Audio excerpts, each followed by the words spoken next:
Então, obrigado, Ciro, por vires aqui ao Parlamento Europeu. Bem-vindo.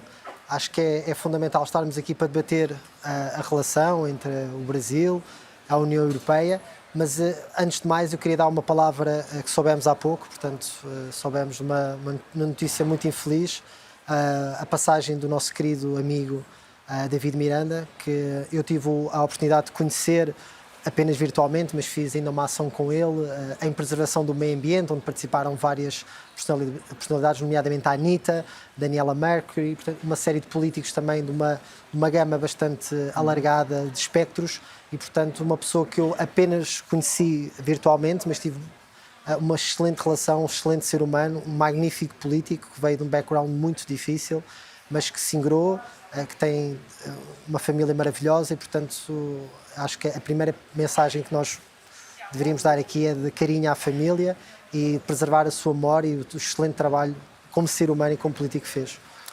Bom, eu que agradeço o deputado Francisco Guerreiro, que vou chamar de Francisco, porque tem para além de um imenso respeito, um afeto e uma gratidão muito grande por todas as menções e por essa oportunidade que me dá de me convidar de vir até cá ao Parlamento Europeu. De fato, começamos a nossa conversa no momento de uma notícia muito triste, mas você, com a sua delicadeza e sensibilidade, faz essa menção que me permite também mandar para o Glenn Greenwald e para os seus meninos, os 3 meninos, um abraço muito forte. O David sofreu muito, o que não merecia, passou muitos meses no hospital e talvez para algum conforto da família, talvez ele tenha repousado. Enfim, mas o Brasil perdeu também um jovem promissor talento, era um homem das boas causas, era uma pessoa comprometida com a luta contra as gravíssimas injustiças que são a característica mais grave da sociedade brasileira, um homem corajoso. Enfim, eu também estou de luto e faço essa homenagem ao David Miranda.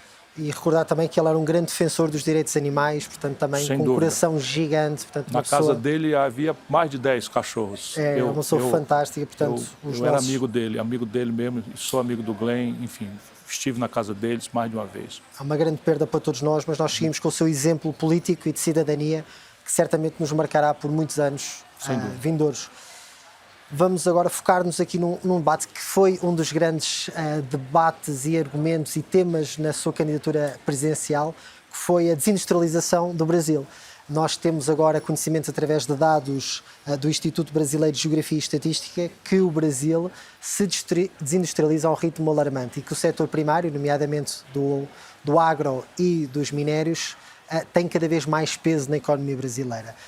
Curioso que na União Europeia nós estamos exatamente a fazer o caminho inverso. Portanto, nós temos uma nova estratégia para a reindustrialização, que inclui, obviamente, um caminho difícil de nós verificarmos a nossa indústria, seja ela a indústria pesada, seja ela a vários níveis, a nível energético, agroalimentar, se bem que a nível agroalimentar há um pouco mais de conservadorismo, mas mesmo assim todos os setores da economia da União Europeia estão a transitar para essa economia descarbonizada e a industrialização também tem que partir desse processo. Portanto, existe um processo de reindustrialização da União Europeia e parece-nos que não só os dados confirmam o que o Ciro já partilhava na campanha, que é uma estratégia falhada do Brasil.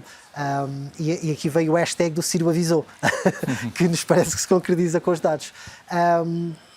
Da sua previsão, era expectável que existisse esta continuidade do modelo económico e social baseado nestes setores?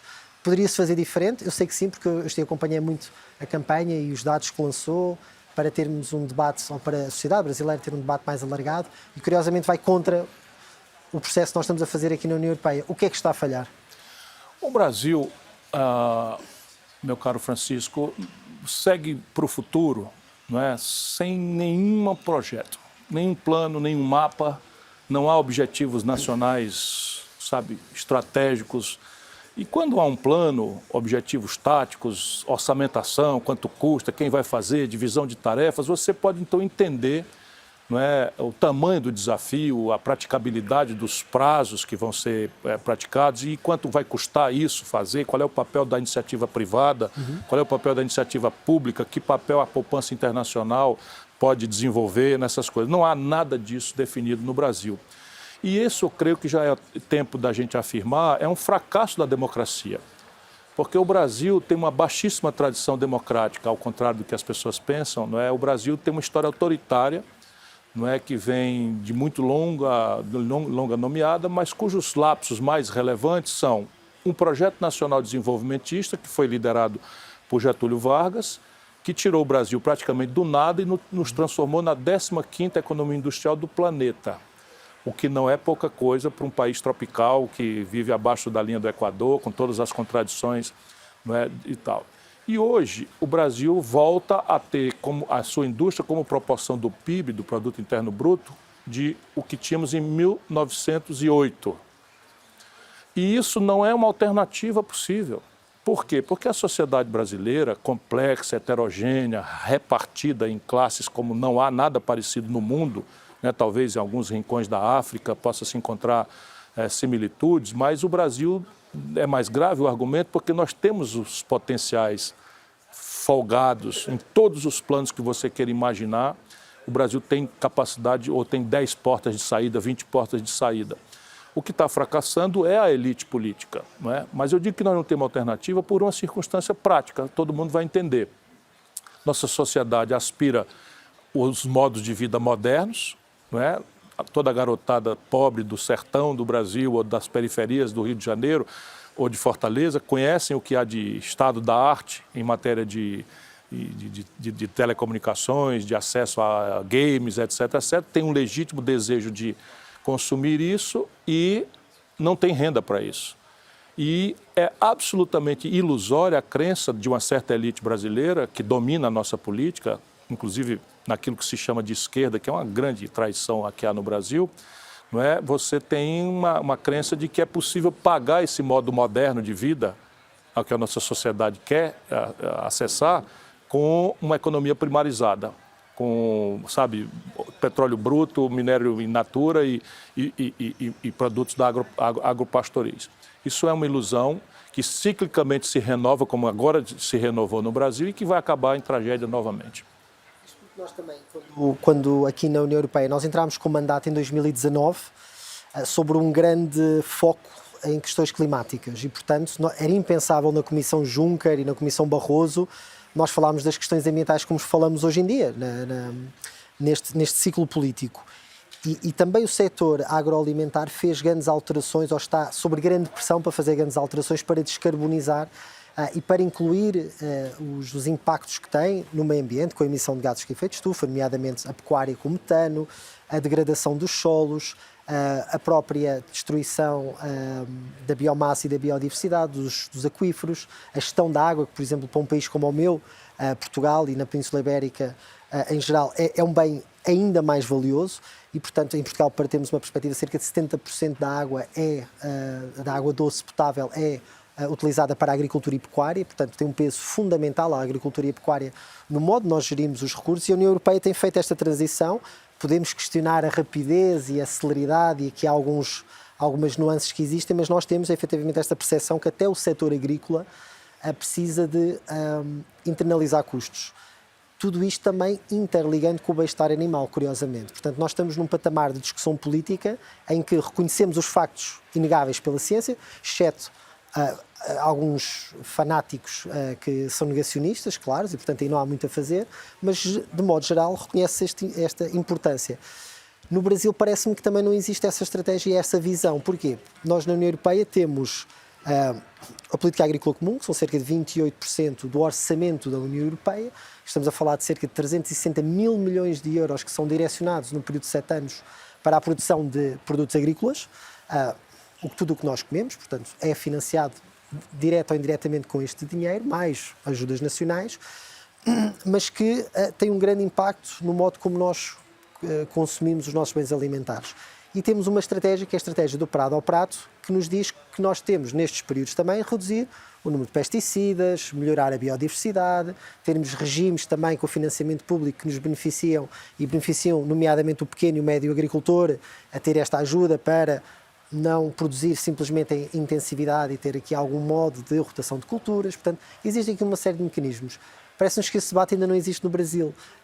Estou correto? O que é que falta também para haver estas métricas, estes objetivos, também no setor agropecuário e se calhar não estar tão preso à grande indústria e a diversificar mais para o pequeno e médio produtor? Deixa eu ver se eu consigo explicar para todo mundo que está nos acompanhando essa imensa e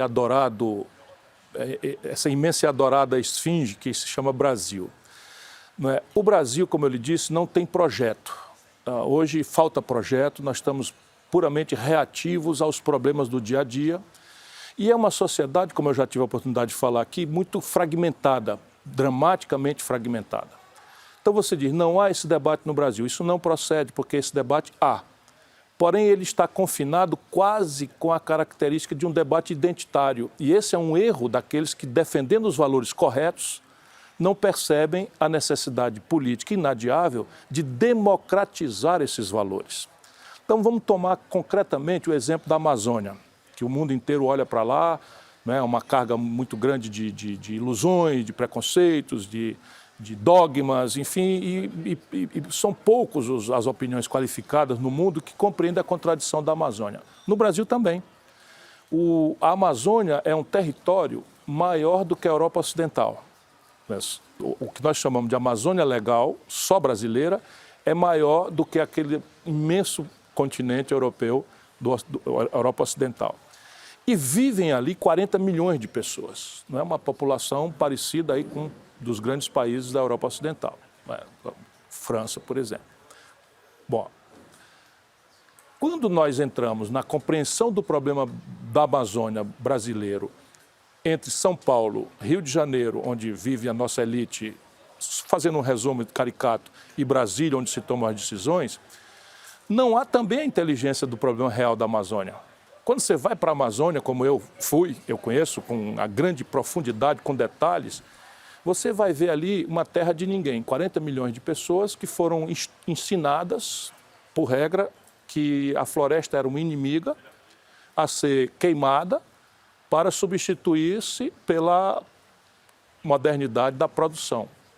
Isso foi política pública 30 anos atrás, ontem.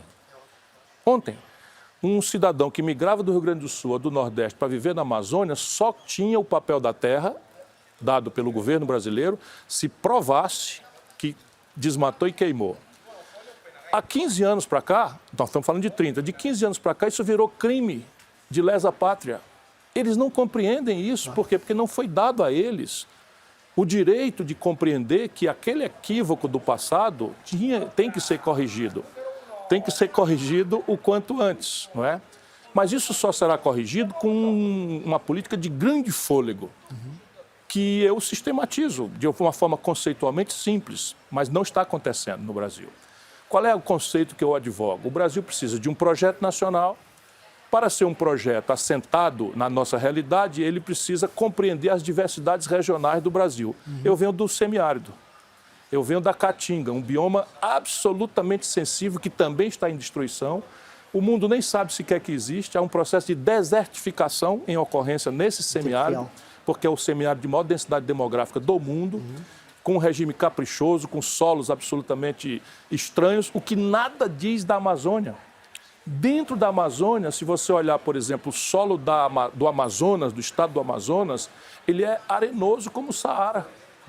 O Pará já tem solos argilosos, o que também demanda um conhecimento um pouco mais elaborado. Onde é que vai se elaborar isso? Primeiro, numa grande questão que é ordenamento territorial. Deixa eu dizer com grande constrangimento, mas como quem sabe que a Europa pode, e só a Europa pode nos ajudar.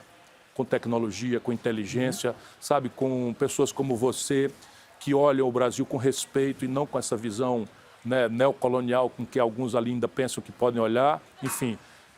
E o Brasil sabe disso. Então nós precisamos da Europa, de ganhar a opinião pública europeia. E aí você tem um Fundo Amazonas. Olha, qualquer dinheiro que se colocar nesse Fundo Amazonas que não for para forçar um ordenamento territorial, vai jogar no lixo. Vai reforçar as práticas que, no limite, vão acabar com a Amazônia. Não há nada que faça-se na Amazônia hoje contra o Amazônida. Não é possível fazer. Então, primeiro, ordenamento territorial. Com o ordenamento territorial, nós temos que fazer aquilo que nós chamamos de zoneamento econômico e ecológico. Então você vai definir com clareza no território, e aí sim com capacidade de enforcement, com a estrutura de comando e controle moderna, que não, enfim, que seja capaz de organizar isso no território, você vai dizer aqui pode, aqui não pode. E a grande tarefa, essa que é uma tarefa de fôlego, é reconversão produtiva, em que todo esse imaginário de que ganhar dinheiro, ficar rico, é depredar a floresta, é queimá-la, botar boi, depois tentar em uma monocultura de soja, é o oposto. A floresta em pé vale muitas vezes mais riquezas práticas, materiais, do que assim destruída once and for all. Mas isso exige uma reconversão das pessoas. E ali nós temos alternativa. Toda uma economia de base biotecnológica que vai desde a biomassa para a energia, passando por uma cosmética encantadora, que podia ser, né, a cosmética preferencial dos metrosexuais e dos homens e mulheres da Europa. Isso é uma decisão que as pessoas vão tomar, mas o governo precisa fazer as pessoas compreenderem como se faz essa nova cosmética, uma nova química, uma nova farmácia, né, de base biotecnológica. Isso é extraordinariamente enriquecedor, mas não está acontecendo quase nada, a não ser iniciativas individuais, esporádicas. Não é nenhum compromisso hoje dos tomadores de decisão a nível central do poder no Brasil. Porque ali, inclusive, se serva uma visão romântica, não digo que não seja bem intencionada, mas de que é possível tratar esse complexo problema, sabe, reprimindo o negócio econômico, como eu já lhe descrevi, ou chamando o povo para uma espécie de extrativismo romântico, medieval, dos tempos em que era... Enfim, isso não é mais possível. Pois, e existe aqui também, da nossa perspectiva, uma ideia de que nós temos uma opinião sempre muito bem formada sobre a Amazónia, mas esquecemos também do papel que nós temos nas nossas próprias florestas. Portanto, eu venho de Portugal e é um país que sistematicamente é afetado por fogos, por destruição de grandes zonas florestais. Nós temos grandes dificuldades em manter uma floresta biodiversa, portanto tem muita pressão das bioculturas e, portanto, aí eu relaciono com esta ideia de que a Europa também tem que olhar muito para o exemplo que tem tido ao longo dos anos e tentar não ter esta visão colonialista e muitas vezes de superioridade moral. Eu acho que o que disseste, Cira, é muito fundamental e importante, que é esta transferência de tecnologia, de conhecimentos, mas tem que haver efetivamente esse plano, portanto, e aí parte efetivamente do governo brasileiro, não é? Estamos a falar diretamente do Brasil, sendo que a Amazónia não é geograficamente apenas do Brasil, mas grande percentagem está sob a influência do Estado brasileiro. E essa falta de perspectiva até de como é que nós fazemos essa regeneração da biodiversidade, essa inclusão das populações, e que eu assumo que até sejam bastante construtivo se nós fizermos esse trabalho com as populações, porque a retiramos também força ao narcotráfico. Ou seja, como disse também em algumas declarações na campanha, por dificuldade de acesso, por dificuldade de outras fontes de financiamento, algumas destas áreas estão sob a influência, direta ou indireta, de grandes redes de narcotráfico. E esta importância de nós ajudarmos, através do Fundo da Amazónia e através de ajuda direta ao governo brasileiro, de planificarmos, ajudarmos, essa planificação que é brasileira, para mim parece-me fundamental. E vai desembocar aqui num tema que nós estamos a debater muito, e vamos debater aqui também nesta semana, que é o acordo da União Europeia com os países do Mercosul, em que o Brasil, claramente, pela sua ascendência, tem um papel preponderante. Aliás, o governo Lula tem feito uma campanha de sedução por alguns Estados-membros, nomeadamente a Espanha, esteve agora há pouco tempo com Sánchez, para que se aprove este acordo. O trabalho da Comissão Europeia está em tentar garantir que em alguns anexos do acordo se consiga vincular melhor a parte dos direitos das comunidades indígenas e da preservação da biodiversidade. Porém, será sempre um anexo, é questionável se é juridicamente vinculável, existem muitas dúvidas legais. Em que é que este acordo poderia ou não melhorar? O que é que está a faltar? Como é que este acordo pode ser efetivamente justo? Sobretudo o contexto histórico em que nós temos uma dívida histórica para com o Brasil, para com os países da América Latina, da América do Sul. Como é que este acordo poderia efetivamente ser benéfico para ambos? Um breve comentário sobre a sua introdução no assunto anterior ainda, só para iluminar a discussão, e é importante para um brasileiro de boa fé como eu, não é, que muitos europeus compreendam a verdade brasileira fora dessas discussões extremamente ideologizadas e radicalizadas e superficiais que infelizmente infernizam de lado a lado a discussão. Só por termo de comparação, a poderosa agricultura brasileira e poderosa pecuária brasileira, atualmente, pelo tamanho do nosso território, ocupam menos de 8% do nosso território. O que eu não quero aqui relativizar, porque há pontas muito sensíveis do território que não podia ser ocupado nada, eu apenas estou dizendo. E apenas para comparar, a Alemanha ocupa 42% do seu território com atividades agropastoris. Isso é uma comparação prática para encadear o raciocínio. E tem a ver com a sua questão. Eu defendo sempre as coisas com a complexidade que elas merecem. E muitas vezes por isso não sou bem entendido. É mais prático entre os demagogos falar de forma telegráfica, enfim, eu repetir aquelas coisas que todo mundo fala sobre o Tratado União Europeia-Mercosul. Vamos entender a radiografia das dificuldades. Retórica à parte, você tem uma assimetria competitiva às inversas. Então, o Brasil trabalha com uma taxa de juros que é por 20 vezes mais alta do que a taxa de juros média da Europa. O Brasil trabalha manipulando a taxa de câmbio de maneira a estimular as importações pelos ciclos de consumismo demagógico que dominam o nosso país. Até hoje a mesma coisa, não muda muito não. Muda as pessoas e tal, mas o modelo cá embaixo é rigorosamente o mesmo. Portanto, o Brasil industrial, na hora que celebrar o princípio correto do livre comércio com uma região dinâmica do planeta como a Europa, vai ser condenada à morte. Percebe? Porque o financiamento, a tecnologia e a escala da indústria europeia, né, esmagam a melhor indústria brasileira, qualquer que seja ela. E há aí uma resistência já quase agônica de nós todos que estamos preocupados com a questão holística do Brasil e da sua integração ao mundo, né? Por outro lado, assimetrias inversas, o Brasil subsidia sua agricultura pesadamente, porque a agricultura brasileira não paga os juros que a economia urbana paga, subsidia pesadamente porque a agricultura brasileira não tem imposto. Só para você ter uma ideia, o IVA brasileiro é 27%. Eles têm 25% de isenção, de crédito. Percebe? E eles têm uma escala, dada a nossa dimensão territorial extraordinária. Se não tivéssemos isso, o Brasil já era um país que não tinha sequer como sobreviver hoje, porque é aí que vem um pouco de equilíbrio na conta externa brasileira, que é profunda e gravemente deficitária na questão do consumo urbano, o consumo industrial. Separando a manufatura, o Brasil tem um buraco de quase 130 mil milhões, nós chamamos bilhões de dólares por ano. Não é? E a agricultura, a pecuária e a mineração indenizam esse déficit quando os preços das commodities estão em alta como agora. Quando eles caem, o Brasil quebra, como quebrou com o Fernando Henrique, quebrou com Lula, quer dizer, com a Dilma, o mesmo partido, a mesma gente, mesmas pessoas, mesma concepção. Então, é um país que está realmente completamente dependente de fora.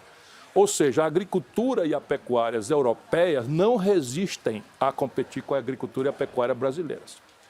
Os argumentos de pessoas de boa fé, como você, não é, de que há aí uma questão de sustentabilidade, é uma hora importante para a gente fazer. Não são dominantes. Para quem tem a dose de cinismo, do seu ponto de vista filosófico, que eu já sou obrigado a ter, olhando a humanidade, como eu já sou obrigado pelos meus 65 anos a olhar, veja, então você nobilita o argumento, mas é muito grave. Por exemplo, o europeu precisa saber que durante a trágica etapa Bolsonaro, o Brasil regulamentou, autorizou o uso de mais de 600 agrotóxicos, quase todos eles banidos da Europa e dos Estados Unidos. Olha aqui, o Brasil autorizou e está sendo usado defensivos agrícolas, agrotóxicos, banidos da Europa e banidos porque absolutamente letais para a saúde humana. Como é que nós vamos celebrar um acordo em que a escala da agricultura brasileira vai vamos lá, o laticínio francês resiste? Não fica um. Não fica um, a não ser aquele que tem a personalidade de um camembert, a personalidade de um roquefort, né? Mas escala, não fica nenhum. E essa é a trama que nós precisamos tratar, percebe? Fazer desse movimento em direção ao livre comércio, que deve ser o princípio, eu defendo como Marx ou como John Lennon, os tempos pedem que a gente cite os dois, não é? Que a humanidade caminhe para subverter suas fronteiras, enfim. Não é o que nós estamos assistindo. Mas não seria um mecanismo de pressão positiva, nomeadamente... Nos ajudará muito. Nos ajudará muito, porque estabelecer os mesmos parâmetros. Internamente no Brasil, essa coalizão reacionária manda e desmanda. Pouco importa se é Lula ou Bolsonaro, é a mesma gente. Porque eles atuam, inclusive, no parlamento. Em governos enfraquecidos, um país sem projeto, com um judiciário extremamente sensível aos humores do jornalismo e da política, ou a uma pressão externa, não é, honesta, porque na hora que se fizer uma pressão contra o Brasil desonesta, eu estarei do lado dos brasileiros. Claro. É meu dever. Né? Mas eu estou falando aqui no Parlamento Europeu para um deputado que eu conheço, que tem nomeado e que pode ajudar, modestamente que seja, a gente construir uma opinião pública em que essas coisas saiam do argumento falso que esconde as assimetrias e os temores do mundo rural europeu versus o mundo industrial brasileiro, não é? Que é quase agônico. Nós estamos agora com o processo de... Nós entramos em 2019, neste mandato, com o Brexit, portanto a saída do Reino Unido da União Europeia, portanto quase como um catalisador e prenúncio do fim da União Europeia. E depois tivemos a pandemia da Covid, tivemos algo que era impensável na União Europeia, que era a mutualização da dívida, portanto a União Europeia pedir dinheiro, mutualizar depois esse custo entre os Estados-membros, que antes era impensável, e depois cada Estado-membro ter o seu plano de recuperação e resiliência para ajudar a combater os efeitos perversos desta pandemia que todos nós sofremos. E agora sofremos os efeitos na parte energética e alimentar, que está diretamente ligada com tudo o que nós fazemos hoje em dia, devido à invasão da Federação Russa na Ucrânia. Essa invasão já tinha acontecido em 2014, mas efetivamente agora foi de modo muito brutal e selvático. E nós estamos a ver agora o Banco Central Europeu aumentar as taxas de juros de modo ligeiro, não tem sequer comparação com o Brasil, mas já o debate político está em torno de se esta elevação das taxas de juros não prejudica mais do que o possível benefício. Nós vemos que os créditos à habitação estão a consumir grande parte do orçamento familiar, os custos que as famílias e as pessoas e mesmo as empresas têm a nível energético continuam a subir e, portanto, aqui vai-se percebendo na realidade do dia-a-dia a importância das taxas de juros e do impacto no dia-a-dia de famílias, pessoas e empresas. O que é que falhou também em os brasileiros perceberem a importância deste seu marco, portanto, este estandarte que eu vi durante a campanha toda e que já falo há muitos anos? O que é que falhou as pessoas perceberem que realmente com este sistema de taxação é impossível vingar com Eu estou escrevendo um novo livro em que eu quero tomar um pouco mais de profundidade nessas questões que não são só brasileiras, elas são globais e têm uma centralidade na formação da opinião pública ocidental que acontece sempre na Europa. Não é que acaba sendo aqui na Europa, onde por experimentalismo ou por pioneirismo intelectual, não é? Isso é uma discussão que eu faço nesse livro, né? A emergência da burguesia mercantil criou Montesquieu, Rousseau, Voltaire, ou Voltaire, Montesquieu e Rousseau amoldaram as bases sociais para a Revolução Francesa. Eu acho que é uma relação bionívoca, mas talvez não caiba nessa discussão. Fica lá para o livro, para quem tiver uma noite de insônia ler. Mas, na prática, o que está acontecendo é que falta ao mundo hoje, não é, ideal mesmo. Você tinha no confronto da Segunda Guerra, está se comemorando hoje o dia da vitória da democracia contra o nazismo, não é? No dia 9 de maio, o que é que resultou daquele grande e sanguinolento conflito? Resultou uma humanidade relativamente coesa em matéria de amor à vida, de respeito à vida, e duas grandes concepções de organizar esse conforto, esse amor à vida, né? O liberalismo político, mais relevante do que o liberalismo econômico, que é mais teórico do que prático, a gente sabe disso, não é? Mas, enfim, que é uma ideia encantadora, o pluralismo, o respeito à diferença, a liberdade de expressão, são valores definitivos. E, de outro lado, o encantador mito ou sonho, como queira chamar, socialista, da igualdade. ainda que a um custo se concedia na data de cerceamento das liberdades, né, havia a possibilidade de você dar a todos os seres humanos o que eles necessitassem, pedir deles o que eles pudessem dar, né, no sonho socialista. Ora, isso organizou a humanidade. Esse conflito organizou, a Europa foi um palco, né, ameaçado gravemente, porque era olho no olho o desafio, logo em seguida com artefatos nucleares capazes de promover o genocídio final da humanidade, enfim, o fim da humanidade, e por cima do Muro de Berlim, olho no olho, literalmente, ao alcance de uma pistola 22, não é? O conflito, enfim. Ora, isto a partir da dissolução da União Soviética e do Pacto de Varsóvia, perdeu muito sentido. E o que é que faz a Europa, com muito respeito, é apenas um amante da paz da humanidade? O que é que faz a Europa? Expande até a iminência da Rússia a OTAN, a NATO. Qual é a razão para isso? Não justifica a invasão da Ucrânia. A razão é a razão de nós vivermos perto de uma federação que teve sempre aspirações imperialistas. Eu compreendo isso. Não, mas será que federação russa? Então vamos falar de uma história um pouco menos contemporânea que dói menos. Será que existiria o nazismo e todas as sequelas terríveis para a humanidade se não fossem os equívocos do Tratado de Versalhes? É uma questão assim, eu condeno com toda clareza a invasão da Ucrânia. Para mim não há dubiedade, é o que nós em direito chamamos de exercício arbitrário das próprias razões. Não há razão para isso. A humanidade tem que avançar em direção a princípios que nós brasileiros cultivamos. A não intervenção em assuntos domésticos, portanto, refletir o que aconteceu na guerra híbrida dentro da Ucrânia, dando no que deu, é uma etapa, né? A solução pacífica dos conflitos, ou seja, a Rússia não pode exercitar a sua razão de ocupar a Crimeia, de ocupar, enfim.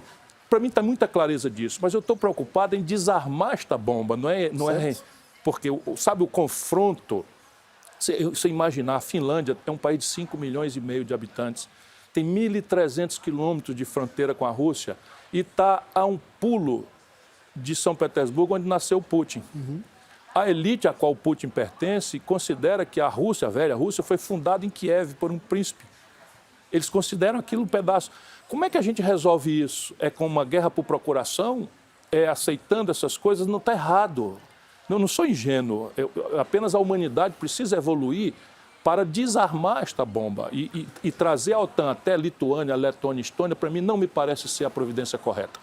Porque dá um argumento... Mas há uma grande diferença, é que existe um pedido de adesão à NATO. A NATO não se expande por vontade própria, há pedidos de... Eu estou antecedente a tudo isso. Claro. A razão é, se não há um confronto e se os mísseis intercontinentais dissolvem essa possibilidade única, por exemplo, por que a América do Norte levou a humanidade à iminência de um holocausto nuclear em 62? Porque a União Soviética quis colocar mísseis balísticos na iminência da Flórida. Que lado eu estava? Eu estava do lado de quem apoiou. Eu tinha 7 anos de idade ainda, mas, olhando a história, não é razoável isso. Percebe? O mundo está diferente, o mundo não é mais o que aconteceu na Segunda Guerra Mundial. O sistema das Nações Unidas está caduco, está velho. Enfim, essas questões todas, para voltar ao método da nossa discussão, elas vão impactar na construção necessária de uma nova ordem internacional. É ingênuo? Que seja. Assentada no direito e não na violência, assentada na multipolaridade. Por quê? Porque isso é um dado da realidade. Eu acho que aí estamos plenamente de acordo. Agora, perante uma... Eu só entrei nessa digressão, desculpe, porque eu estou na sede desse experimento que é a União Europeia. Sim. Então, na sua evolução, na pergunta, você me provocou a vontade de fazer essa militância, porque a Europa precisa se consolidar. Foi um equívoco, de um ponto de vista humanamente humilde, por favor, a saída da Grã-Bretanha, do Reino Unido. Foi um equívoco, porque a humanidade precisa desse experimento, sabe? Séculos de conflito entre Alemanha e França superados por um coletivo onde vocês todos estão aqui discutindo, sem se matarem uns aos outros, enfim, construindo um caminho que é o farol para a humanidade. Essa é a razão pela qual eu corro o risco de invadir assuntos da sua pertinência. Mas são assuntos que envolvem geopolítica mundial, portanto, hoje em dia vivemos num mundo globalizado. E isso é a característica que falta ao Brasil hoje, porque você tem um anti-americanismo, na sociedade brasileira, uma percepção que é muito puxada pela história real, percebe? E aí o PT apropria isso e começa a fazer essa política de assembleia de estudante, dizer uma coisa aqui para dizer coisa completamente oposta acolá e tal. Isso tudo é uma tragédia. E é isso que me parece fundamental também agregar, que é o porquê que, respondendo claramente à sensibilidade da colonização e do impacto da colonização que nós tivemos em povos, nomeadamente o Brasil, isto é factual, o que é necessário para nós nos aproximarmos dos países da América Latina, da América do Sul e nomeadamente do Brasil. Eu acho que Portugal tem um papel fundamental também neste patamar, mesmo dentro da CPLP, dos países de língua portuguesa, mas falta também aqui, parece-me, um objetivo maior. Falámos em conversas informais também aqui a incapacidade da humanidade de se projetar para além do materialismo consumista que permeia as nossas vivências e sobretudo a juventude. Eu tenho quase 40 anos, eu sou millennium, portanto eu vivi essa experiência social e vejo os fracassos da mesma.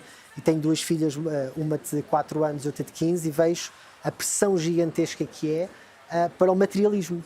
E o que é que falta, como temos um elo agregador, que é a língua portuguesa, o que é que falta nós, agregadores da língua portuguesa e de um projeto que muitas vezes transcende o material, o que é que nos falta para também sermos um exemplo de união entre a América do Sul e a União Europeia, e nomeadamente com esta ponte Portugal-Brasil.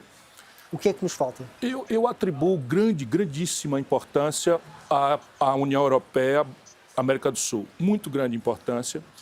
E um dos links, um dos vínculos de mais objetividade nessa aproximação é Portugal e Brasil, e a Espanha e alguns países naturalmente líderes na América Latina, como a Argentina, Chile, sem desprezar ninguém, não, e México, não é? Esses 3 países formam cultura. Não dispensaremos ninguém. Nós estamos parceiros do Uruguai, do Paraguai, no Mercosul, temos muita preocupação, com o que acontece na Venezuela. Não é mais razoável se apoiar em regimes como o de na Nicarágua. Acho que Cuba merece uma reflexão à parte, porque o embargo a esse tempo, segunda década do terceiro milênio, um embargo absolutamente inexplicável, percebe? A justificar a resistência. Claro. Não é? Eu conheço o povo cubano, é um povo educado. Claro. E só subsiste o regime com as suas peculiaridades também indefensáveis por conta do inimigo externo, que é esse embargo absolutamente inaceitável. Enfim, essa é a compreensão. A luta para que isso aconteça vai se dar, penso eu, em 2 grandes planos. Um plano ideal, que é o papel do pensamento progressista moderno, a partir da Idade Média, do medieval colapso neoliberal que aconteceu entre todos nós, que eu compreendo também. Ora, a Europa montou um sincretismo econômico e político chamado social-democracia, que produziu, com maior ou menor êxito, grandes manchas de equidade social e reduziu a miséria a uma dimensão de minorias mínimas, né, em alguns lugares. Mas isso, forçoso é reconhecer, se deu a partir de um Estado caro, certo? Que impôs uma taxa de tributação absolutamente a maior do planeta, que era perfeitamente sustentável. Por quê? Porque a produção econômica europeia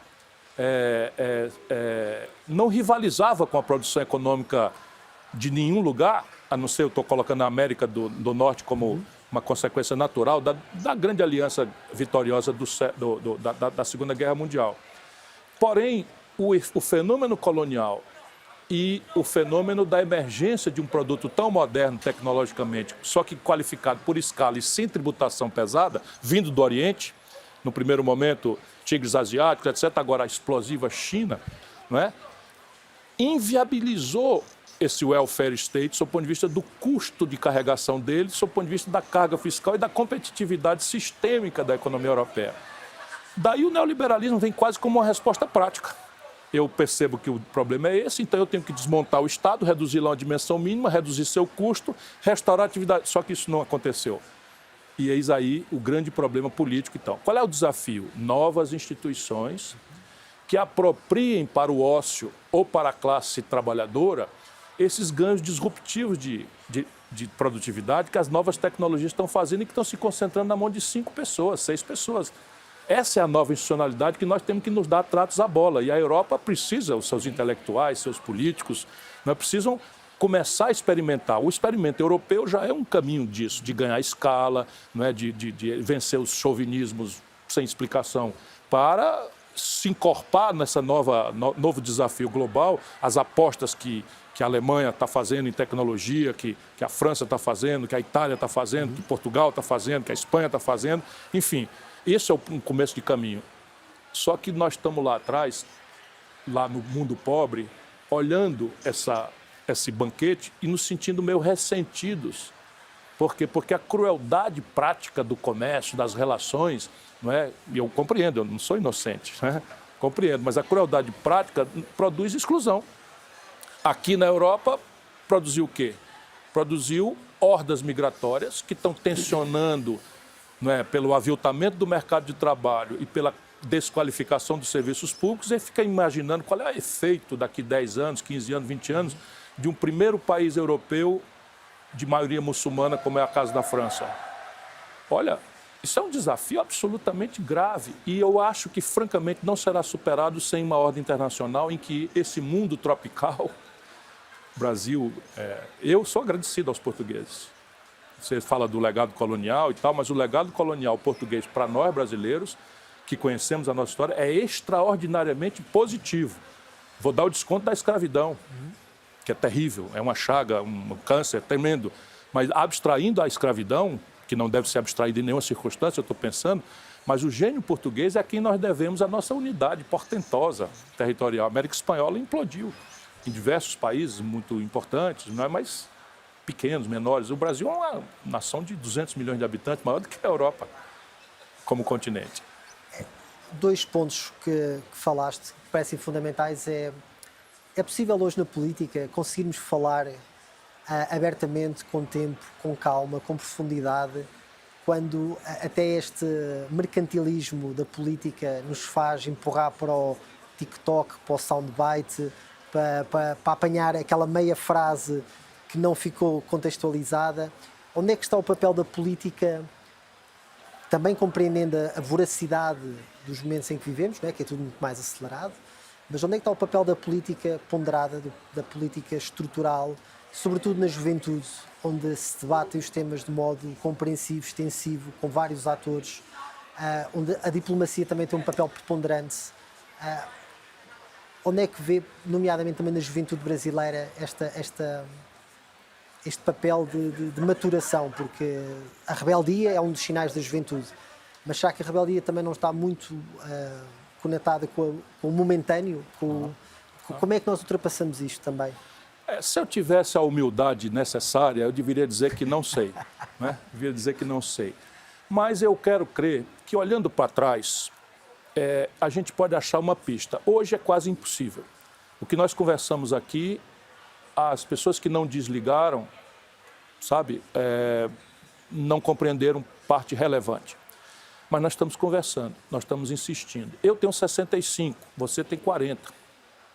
Ou seja, está acontecendo. Quantos somos? Muito poucos hoje. Então é um problema de mérito, antes de mais nada, e um problema de pedagogia, de método. Então, o problema de mérito. Qual é a ideia que nós queremos defender? Então é o seguinte, nós vamos agora dizer para as pessoas, apenas reativamente, como os homens de boa vontade fazemos já. Nós já fazemos em casa, fazemos com nossos filhos, e tal, nós que chegamos a esse nível de escolarização, de educação e de conhecimento da vida, nós estamos dizendo, olha, não coma isso, que isso aqui é coisa ruim, isso aqui é produção com mão de obra em condição análoga de escravidão. Nós próprios evitamos, escolhemos um carro elétrico se pudermos comprar, em detrimento de um carro, e vamos na prateleira de orgânicos do supermercado, sabendo que aquilo é mais mal ajambrado, é um tomate mais feio, mais caro, mas nós compreendemos que há outros valores. Enfim, qual é a pedagogia que nós tivemos? Como nós podemos fazer para transformar isso numa coisa não reativa, não reacionária?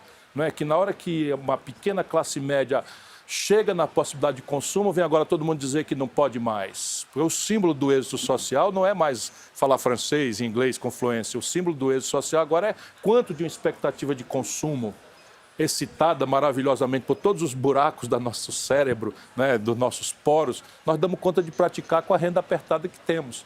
Nós temos que ressignificar a felicidade. É nesse ambiente que está, pode acreditar. Eu sei que eu estou parecendo um filósofo meio ridículo, não é? Para quem quer ganhar uma eleição, é quase impossível.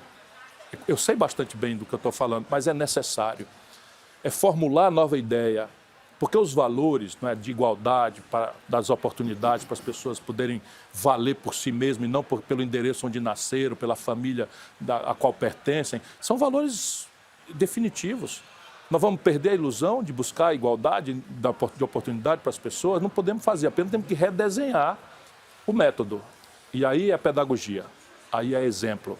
Por exemplo, eu estou dizendo que antes da gente fazer a grande revolução, né, que transforme a felicidade de novo no elemento subjetivo, espiritual, e não no consumismo desbragado, que vai matar o planeta, está matando o planeta, nós podemos pedir às pessoas que façam-se 3 perguntas, ao invés de só uma, no ato simples e trivial de consumo do dia a dia. Nós estamos obrigados a fazer uma pergunta: quanto custa? Teremos que continuar fazendo, portanto, uma das 3 novas perguntas é: quanto custa? Senão a gente rompe dialeticamente a lógica do povão, do povo pobre ou de classe média que vive com um orçamento apertado. Quanto custa? Portanto, ficar preocupado com produtividade, com eficiência, com taxa de juros, com taxa de câmbio, sabe? Isso tudo segue sendo dramaticamente necessário. Não pode ser só um ecologista, sabe? Gente boa, que a gente gosta de sair para tomar uma cerveja, mas a humanidade, apesar dele, está indo para o brejo. A segunda pergunta já é mais complexa. É a quem aproveita economicamente o meu ato de consumo? A quem aproveita? Eu vou acessar o Bom, Bonito e Barato, vou te dar um exemplo prático. O Brasil, há 20 anos atrás, tinha 60% do mercado de calçados populares da Europa. Já por uma divisão de trabalho que não era propriamente a melhor, justa, né? Que era uma mão de obra mais barata. Mas 60% do mercado de calçados populares da Europa era dominado por brasileiros. Pois bem, hoje cai de 20%, 15%. E a China entrou para tomar conta. Ora, por que quando tu vai comprar um sapato, você não faz a segunda pergunta? A quem aproveita o meu ato de consumo? Isso já é uma revolução, pode ser ensinado na pré-escola para todas as crianças hoje, antes das grandes inovações institucionais. E a terceira pergunta é: o meu ato de consumo é amistoso ao planeta, é amistoso à natureza na origem e no rejeito? Eu posso querer comprar uma coisa mais cara, menos bela, menos interessante, um melão menos enfeitado, menos encebado, porque ele foi produzido em bases orgânicas, sem depredar a natureza, sem criar uma coisa cancerígena, etc, etc. São 3 perguntas, vamos começar por essas. Eu acho que é por aí, pela inovação da ideia e por um método dialeticamente comprometido com o mais pobre e mais simples dos seres humanos. Eu diria que também, como seres políticos, todos nós somos seres políticos, mas política ativa, partidária, e dentro das instituições democráticas, o exemplo também é fundamental. É fundamental. Portanto, aí estamos com os pés muito bem assentes na terra, não nos deixarmos cair na ilusão, muitas vezes, o estatuto, não é? E nós aqui vivemos um pouco numa bolha e sermos muito terra a terra. E a segunda parte que eu depois não concretizei era aqui, dentro desta esfera muito relevante de sermos também um exemplo de pedagogia, naquela parte em que nós falávamos da disrupção do pensamento, há uma disrupção tecnológica a acontecer que vai condicionar tudo o que nós concepcionamos hoje em dia. E uma das ideias que eu exploro num documentário que fiz sobre o rendimento básico incondicional, que é um pouco diferente da proposta que o CIR apresentou de renda básica, é diferente, porque ela é efetivamente incondicional para todos, mas era que esta prestação que era atribuída a todos os cidadãos de um determinado espaço geopolítico fosse também financiada por uma taxa sobre as tecnologias. Porquê? Porque nós vemos esta disparidade gigantesca cada vez mais no acesso a esta tecnologia, na posse mesmo. Portanto, todos nós acessamos, mas isto tem um custo, muitas vezes um custo invisível. E a tecnologia está cada vez mais centralizada em pequenos grupos, em pequenas pessoas, que são os novos, digamos, donos da verdade. Seria a taxação destas tecnologias uma forma também importante para redistribuir a riqueza?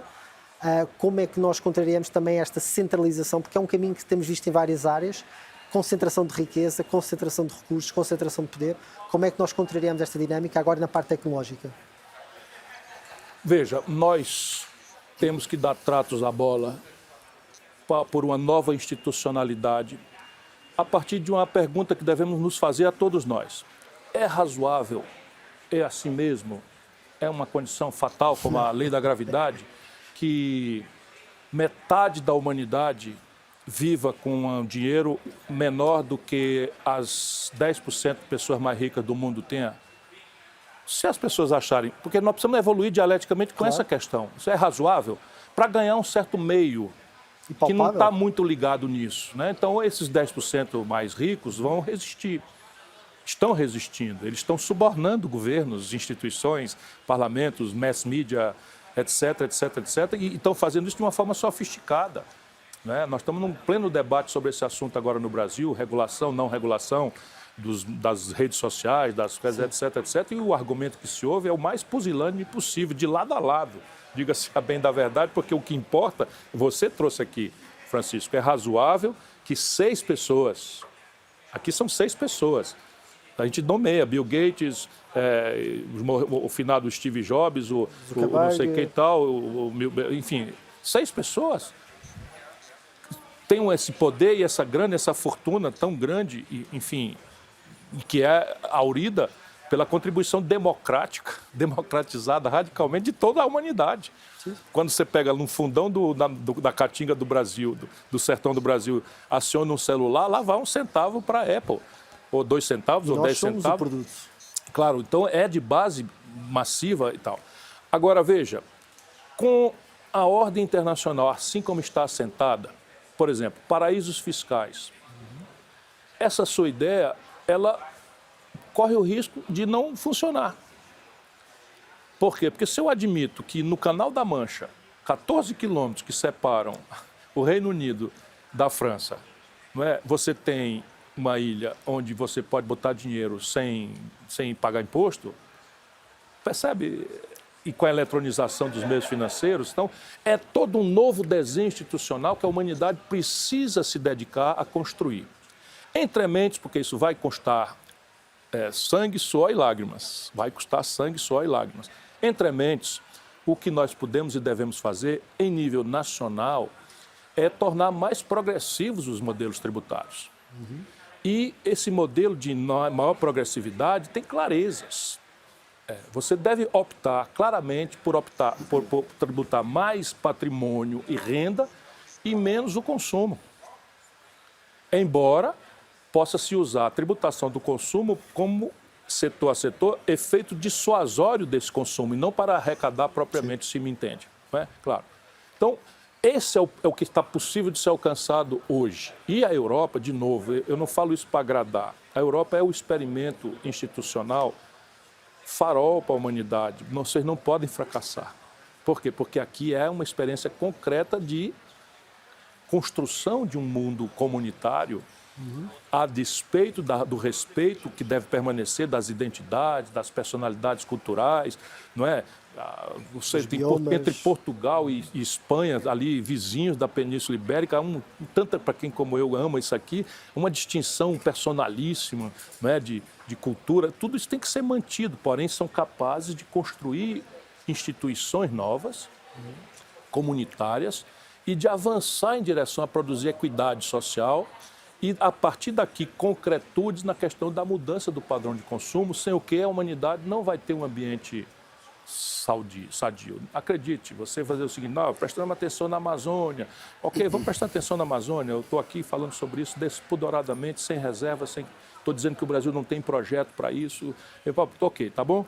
Mas e os Estados Unidos? Não é flagrante que está causando a mudança climática, a emissão de carbono? Quem é o maior poluidor do mundo? Qual é o maior produtor de gases do efeito estufa do mundo? E não há nada, e há um governo que se elege com essa retórica, sabe, com essa agenda identitária e tal, e que não fez absolutamente nada, com todo respeito, absolutamente nada, do seu ponto de vista estratégico, para mudar isso. Né? Quando a Rússia invade a Ucrânia, nós brasileiros tomamos 150%, 200% de aumento nos fertilizantes da nossa agricultura. para a exportação você repassa, é uma espécie de hedge natural, porque os preços da comida de vocês todos subiram, mas para o pobre lá do Brasil, ele ficou mais faminto um pouco. Isso não é possível a gente deixar que esse efeito borboleta óbvio não seja institucionalmente tratado. Bem, estamos a chegar agora ao fim da nossa quase 1 hora de conversa. Muito ficou por dizer.